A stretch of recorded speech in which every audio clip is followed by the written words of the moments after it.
Now, one of the interesting thing about this government is that recently there was an announcement again about the number of online content that has been censored. Yeah. Oof. So much, right? So much. So last year, I think the number that we have reached February this year has almost touched last year's yearly total. Wow.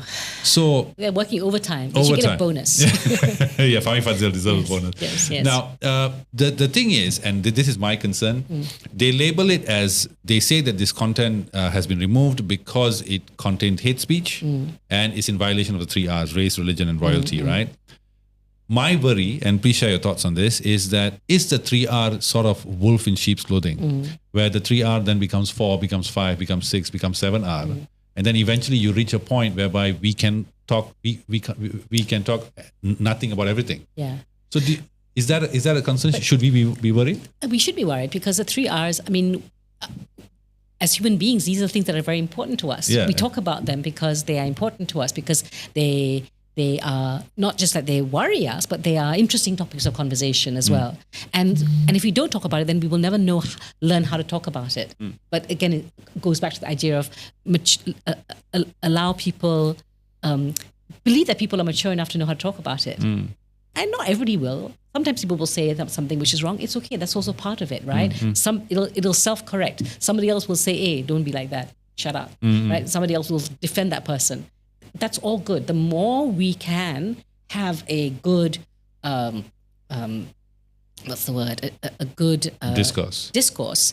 Then we know there's many different opinions. There's many different ways to think about something. There's no one truth to things. You can have your truth, right? And you can have your set of beliefs very clearly, very strongly, but you cannot argue that everybody else must feel the same way. You can only argue that they should be allowed to think the way that they think. And if they want to express that opinion, fine, go ahead, but explain and back it up in some way. And most importantly, be polite, be kind, be generous, right? Then it's an interesting conversation that you can have with somebody else. Be funny, for God's sake. You know, we take ourselves so seriously, right? Yeah. And I think, you know, part of what Instant Cafe always wanted to do when it first started was like, you know, the government is a government. They're just trying their best. Sometimes they get it wrong, get it very wrong. We should say, look, you got it really wrong. Not like, oh, no, we never want you to govern again. No, it's like, if you do something wrong, you should say, hello, please, that was a really bad choice. That was a really bad decision. Because they're there. The government is a servant of the people, right? That's the relationship. Yeah. But sometimes they act like your master. Yes, they right? do. Yeah, and sometimes they really haven't understood the idea of what democracy is. Democracy is not that. It's not putting the person in charge of you. You're telling them, okay, you have a chance. You have a chance now to do something right for us. You're here to serve our greater needs. But they see us in such a shallow way as having such simple needs. But we're not. Human beings have very complex needs. We don't just want to eat. Right? If all we wanted to do was eat, then we'd all be farmers. But we have a desire to think, to talk, to make things, to make art, to look at art, to think about the future.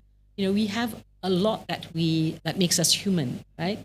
And I think we need a more humanist approach to how the government needs to see us as human beings first. I think complex human beings, and not reduce us all. Because the more they reduce us, then the more that's going to become what we become.